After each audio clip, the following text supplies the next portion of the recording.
Hey guys, Johnny Curbs 2000 here, and welcome to a new Let's Play, a new short Let's Play of a fighting game. Today I'm going to be doing a Let's Play of Fatal Fury, the original one, which was released in 1991 for arcades, for the Neo Geo, if you will. It was ported to a bunch of different consoles, but I'll get to that in a minute. Basically, if you've never seen this before, this is the precursor to the King of Fighters. In fact, the subtitle of this officially is Fatal Fury King of Fighters. Now, right away here, you're going to notice that there's really only 3 playable characters. You have Terry Bogard, you have Andy Bogard, and you have Joe Higashi. And obviously, being the main character, I chose Terry Bogard. So here we're fighting Michael Max. He is sort of like this game's version of Balrog.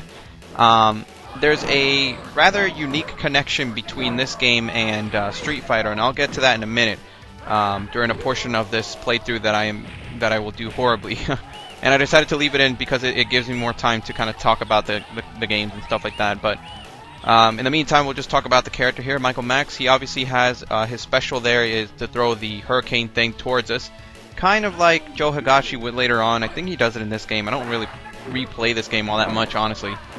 As Terry Bogard, if you've never played any of the Fatal Fury games, they're pretty much the same thing as Street Fighter. You have your basic inputs: quarter circle forward, quarter circle backs.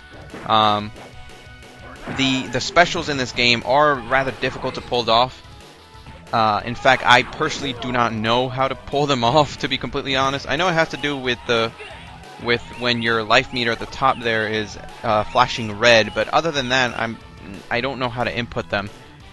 I mean, that's, the same can be said for a lot of SNK's earlier games. They're just, they're not all that great to, I don't know. The super specials are very difficult to pull off.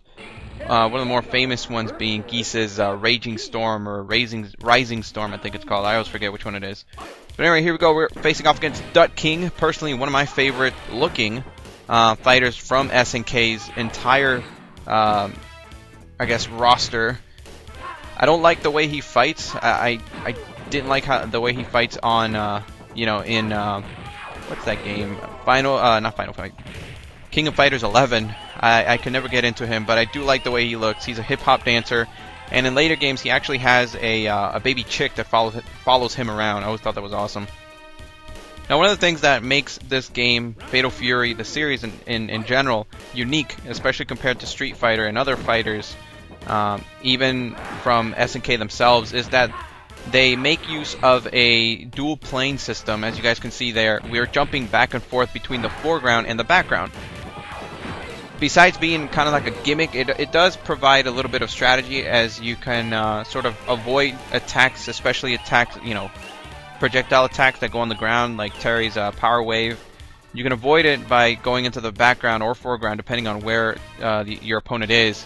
And it's pretty cool, I guess. I mean, it doesn't work all that well. Honestly, it needs some tweaking, but it's an interesting thing to do.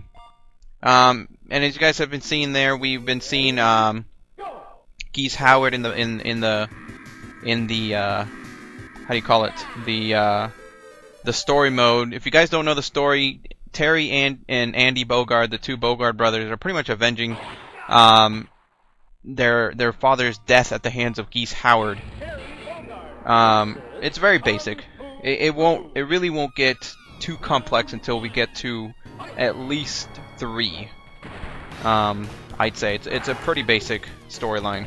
But anyway, here you guys can see we're facing off against Tung Fu Rue. Tung Fu Rue actually being Terry and Andy's master.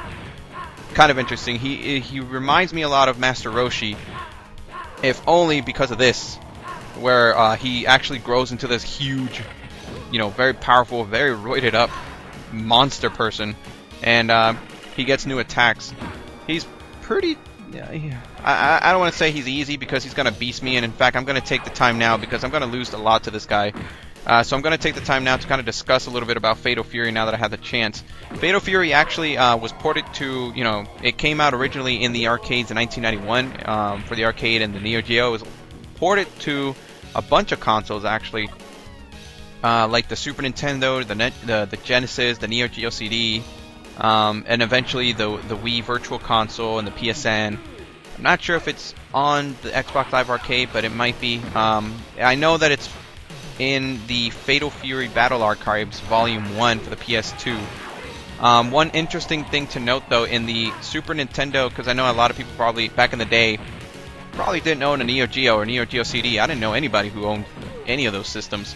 So most likely you found this on the Super Nintendo or the Genesis, which, you know, being inferior consoles to the Neo Geo, had to have a couple things taken out. Amongst them, the two-lane system rather, was taken out. I believe only in the Super Nintendo version. I think in the Genesis version it kept it, but I know in the Super Nintendo version it did not have the two-lane system, which was kind of, you know, like a what the F moment, because that was the thing that made Fatal Fury kind of unique in that respect. You could fight as the other characters.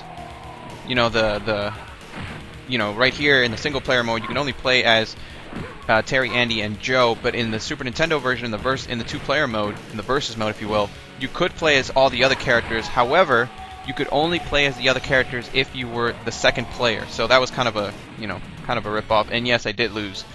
That's why I said that I have time now to kind of explain things a little bit better. It's alright though. It's alright. I'll get him this time. Don't worry. In the Genesis version, they actually had to take out two characters, Hwa Jai and Billy Khan, and they kind of just appeared in the background instead. So that was kind of a rip-off. So, you know, essentially the best versions so far have been, back in the day, the only version that you could play this game absolutely, you know, arcade perfect port was in the arcades on a Neo Geo or on a Neo Geo CD. So in America, really, you didn't really get the chance to play an arcade perfect port until Fatal Fury Battle Archives for the PS2. And in fact, that's the version that I'm playing on right now. Yes, this is on the PS2. You know, better for recording. And yes, booyah, I beat Tung Fu Rue. Just have to beat him one more time. Another piece of very interesting trivia is that this game was actually designed or created by a guy named Takashi Nishiyama, which was actually the creator of the original Street Fighter, the god-awful one I did a playthrough of. Check out my channel if you want to see it. So he kind of, from what I can sort of understand, he sort of, what was it? I think that he moved over from Capcom towards SNK, and he wanted to make a spiritual sequel to the original Street Fighter, so that's why he came up with this game, Fatal Fury. And when compared to Street Fighter 2,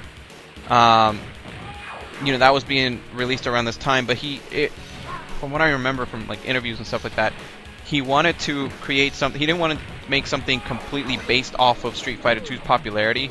He just wanted to make something that was kind of unique on its own, and believe me, this is rather unique. It's not as good as Street Fighter 2. I mean, it's nowhere near as good as Street Fighter 2, but it is unique. So that's a little bit of a history. In fact, the entire SNK company is made up of ex-Capcom, you know, talent and people and stuff like that. So that's, you know, that's a little bit of trivia. You know, I always like to put trivia into my videos. And booyah, Tung Fu Rue. Suck it, old man. Alright, so we beat Tung Fu Rue. And now I got everything else out of the way, so I don't have to talk about the history or anything like that. I won't lose until I avenge my father's death. Yes, like every other anime-inspired game or story or anything like that. So now we're going to the Pow Pow Cafe to fight Richard Meyer, which I always thought was a weird name because it was really close to Michael Myers. And Richard Myers actually has the distinction of being the very first character in a fighting game to represent the martial arts style of capoeira. Yes, he does do capoeira, as you guys can see back there. He doesn't do the Ginga, which is that unique movement that somebody like Eddie Gordo or Christy from the Tekken series does. But yes, he does. He is doing capoeira. One interesting thing about Richard Meyer is that he actually has a move. He's sort of similar to Vega in that he does have a very unique move where he's able to grab onto the rails If you guys can sort of make them out on top of the screen there, he will do it in this round, I think. He'll jump up, he'll grab onto the bars, the rails, or whatever you want to call them over there on the top of the screen there, just like that, and he'll kick. So sort of like Vega from Street Fighter 2, where he'll climb his own the cage in his stage. So that's kind of unique. Unfortunately, Richard Meyer didn't make it back into a new game until much later. Over a decade later, when he reappeared in King of Fighters 2006, otherwise known as King of Fighters Maximum Impact 2. That was his very first game since this one, so that's a huge gap. And Richard Meyer in this game can be a bit tricky, if only because those spin things that he constantly does, those things right there, can catch you off guard. I can never tell. Like it's always tricky for me timing it, like when I can hit him without him hitting me first. So it's a little bit weird in that respect. And every time I'm punching, it's because I'm trying to do a power wave, which is not coming out, unfortunately. That's one of the things that I will offer some kind of advice. If you're playing this game, and in fact a lot of 2D fighting games on the PlayStation 2 using the PlayStation 2 gamepad, don't use the analog stick. I tend to use the analog stick just because it makes inputting, 360 and quarter circle forward motions and things like that a little easier. But sometimes for some games it's actually easier just to use the D-pad. From my experiences playing a bunch of fighting games. So anyway, in between some of the matches, you've probably already noticed you have these bonus games, and in this one, in the arcade and the Neo Geo version, it's basically just these sort of arm wrestling. The only thing that you have to do is press the button like a madman. Now, these first two aren't bad. The next, I can't remember if it's the next one or if there's actually one more after that one. But the next one is going to be hell. Absolutely hell. And I just will not, will not win. They actually get replaced by a bonus game in the Super Nintendo version where you just punch tires, which is not as... I mean, there's more going on. I mean, you're just not pressing buttons, but it doesn't look as good. Anyway, here we're fighting Hwa Jai. Hwa Jai is sort of like Joe Higashi's rival. He uses Muay Thai, but as you guys can see there, he grabs a bottle, and he's sort of... he essentially he uses a... what do you call it? It's kind of like steroids. And it's not good. It's not good. He gets one new powerful move, which is this one super knee move that he goes all the way across the screen, which can catch you off guard because of how quickly it comes out. But really, it's you can block it, no problem. I like that one right there. That's the only new move from what I can tell that he gains. But other than that, he's kind of a pushover. Hwa Jai didn't actually come back until much later. He's one of those fighters, like this is the only time that he is, this game is the only time that we'll see him for a very long time. He does come back in King of Fighters 13 over almost, I want to say almost 2 decades later, which is kind of amazing. And now we're fighting Raiden. Raiden is a very fun fighter. He's actually one of my favorite SNK fighters, if only because I love like these big fat pro wrestler types. He can be annoying on some of the difficulty levels, and this one he wasn't that bad. But that move right there where he spits things out at you, I don't know exactly what he's spitting out, but that can be annoying just because it the thing with that move is that he, as soon as it hits you, it resets his animation frames. So that means he could just continue to wail on you. Other than that, he's a big target, but he can do a lot of damage, especially his grab move, so be on the lookout for that. I tend to get lucky sometimes with him. Sometimes he will completely demolish me. Other times I'll have not too much trouble with him. This time I got lucky. Raiden will eventually come back in the sequel, not as Raiden, but as his alter ego known as Big Bear. Essentially the only difference is he has a slightly different attire, and he also gets rid of his mask. A little bit of trivia with Raiden is that he's actually based off of real-life pro wrestler Vader, or Big Van Vader as he may be called. Just look out, look up some, just Google his name. He looks exactly like him, especially when he's when he's Big Bear without his mask. He looks exactly the same thing. And also Raiden will come back in the King of Fighters series in King of Fighters 12. I'll beat Geese easily with my skill and technique. Sorry, I can see that. I will never forgive you. You disrupt. I'll be. Oh, I don't know. I'll beat you like your father 10 years ago. Alright, so we have one more bonus area here before we face off against the last sub-boss and the final boss, Geese. And like I said, this one I was tapping like a madman and I just could not win, so I just lost. And I was like, alright, whatever. I think the only thing that you get is just bonus points, honestly. You don't really get anything else. So now we're going up against Billy Khan, who is pretty much a mainstay in the world of SNK. He shows up in the sequel, Fatal Fury 2. One of the few people from this game that actually shows up again in that game. And he also shows up in Fatal Fury... not Fatal Fury 3. He wasn't there. I think he came back in the Real Bout series. And he came back in King of Fighters 95, 98, 2002, and King of Fighters, I want to say 12. I think he was in 12 as well.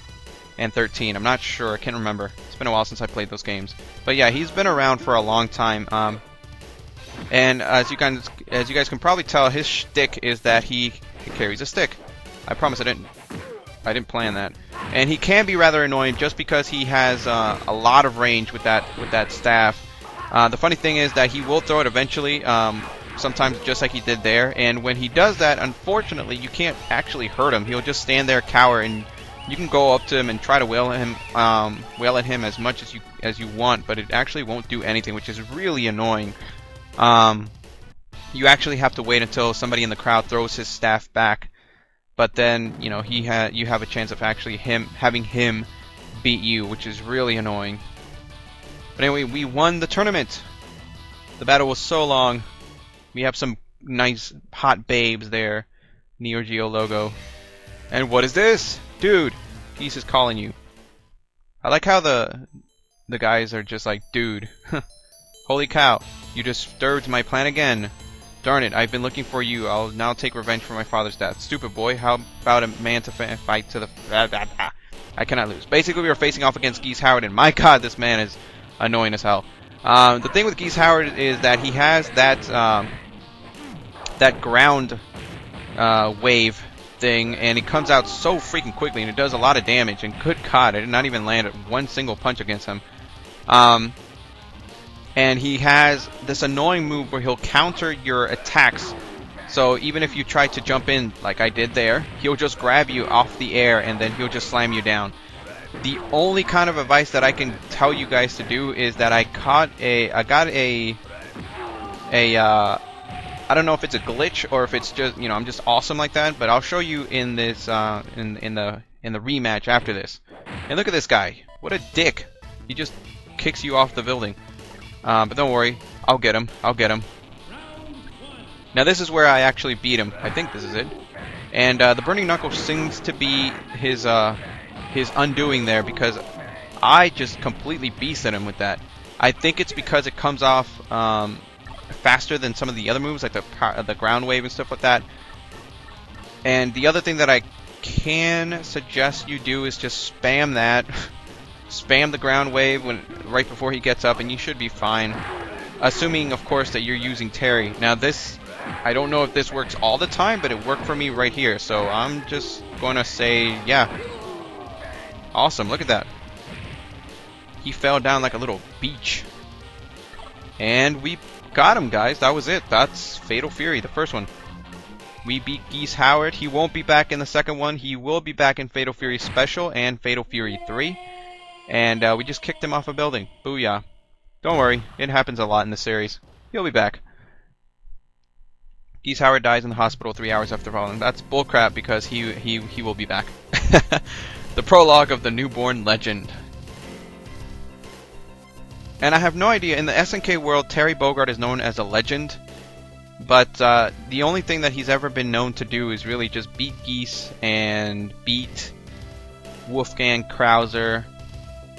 And that's pretty much it. I don't know why. I mean, don't get me wrong, I love Terry. I think he's an awesome character. I think he's one of the most interesting characters in all of video games, in my opinion. But it's sort of weird how he's sort of portrayed as quote-unquote a legend. Even though at this point, Kyo from the King of Fighters series has probably done a lot more than Terry has. But he's sort of, I don't know. Terry's weird. Terry's kind of like the best hero, even though SNK is kind of has a bunch of heroes. You know, you have Terry, you have Kyo, you have Iori, you have who's another one? You have Ryo from Art of Fighting, you have Haomaru from Samurai Showdown, you have what's his name, Kaede from The Last Blade, you have Guy from Buriki 1. I don't know, you have a bunch of sort of like lead characters, but for some reason Terry Bogard is the legend that everybody looks up to. I don't know. So anyway guys, that was it. That was Fatal Fury. It's a good game, it's a fun game, it's hard as hell at the end against Geese Howard. It's very easily, you can find it very easily if you have a PlayStation 2 nowadays, or, you know, just PSN. I don't know if it's on Xbox Live, but as long as you have a PlayStation that can play PS2 games, you should be able to find it. The name of it is Fatal Fury Battle Archives 1, Volume 1. Has Fatal Fury, Fatal Fury 2, Fatal Fury Special, and Fatal Fury 3. So go out and get it. I like it. And yes, I will be playing the other games in the series, Fatal Fury 2 being the next one. I don't know when, but eventually. And I will put my initials like a bouse because I was able to beat Geese Howard like the little beach that he is. Game over. Alright guys, so that was it for me.